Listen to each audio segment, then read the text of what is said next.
François Coton, je suis responsable du pôle d'imagerie, c'est-à-dire la radiologie et la médecine nucléaire au niveau des Hospices civils de Lyon. Donc un pôle qui est transversal avec les différents groupements.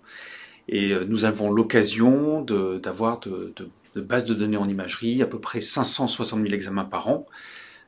Ça fait un examen toutes les 57 secondes, nuit et jour.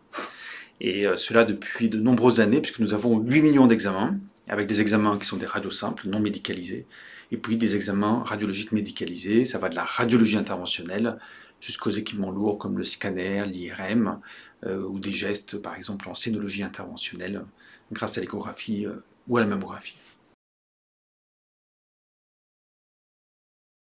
Il y a beaucoup de données, donc on a ces bases de données en imagerie. L'idée, c'est de pouvoir les organiser en fonction des requêtes que l'on va nous proposer, de les organiser, de les anonymiser, de les sécuriser, de les remettre dans un cadre légal pour pouvoir les envoyer avec ou sans annotation par des experts pour répondre à des besoins soit industriels, soit de start-up, soit d'académiques. Tout d'abord, la base de données, donc fournir une base de données anonymisée et sécurisée en fonction de la question clinique. Ça, c'est une première grande thématique. La deuxième grande thématique, c'est réaliser ce qu'on appelle des annotations pour calculer ce qu'on appelle la vérité terrain par des experts.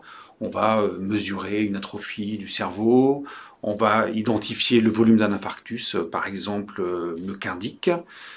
Et ces données, donc annotées, vont pouvoir servir les industriels ou les académiques pour évaluer des algorithmes d'intelligence artificielle, éventuellement faire des marquages CE par des industriels.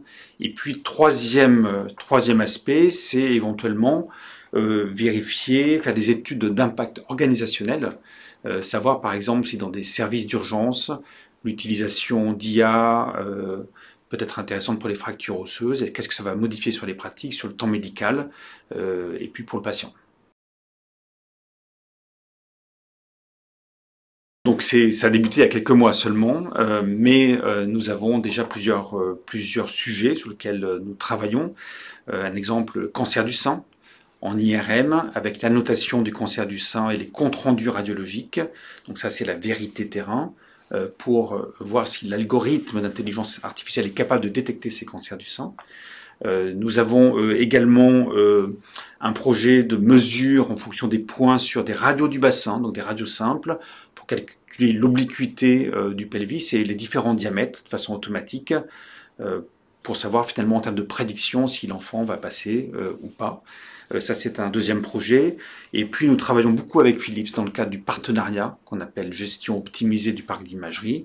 Et pour Philips, nous sommes également capables de donner des délivrables sur des indications très particulières pour des marquages CE de leur outil.